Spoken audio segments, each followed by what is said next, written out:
tu aku buatlah olah skrip berdasarkan angle tu. Okay, faham. Dapatlah sikit. Contoh macam angle-angle semua, kau ada listkan tak benda tu?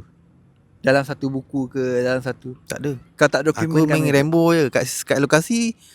Mana yang aku masa menarik aku shoot je lah. Okay, faham. Tapi banyak pada pacak kamera drama kan. Asal so tak boleh ada lah, asal boleh lah. Bukan asal boleh macam drama lah. Kau nak angle banyak sangat. Lain lah cerita kau cerita hantu nak pergi sana pergi sini. Sebab cerita hantu ada pula pernah buat kat dulu. Kalau drama, kebiasaan berapa kamera pakai? Drama satu je lah. Satu je, pacak je. Pacak. Aku lah kalau buat scene lain kadang dua tiga kat lah.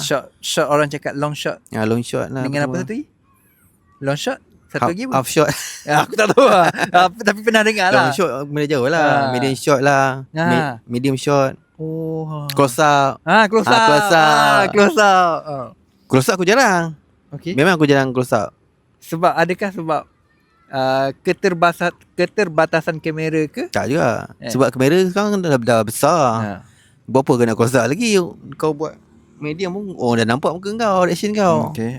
Kan? Betul tak? Melainkan scene kau menangis, anak kau kena accident, mestilah close up.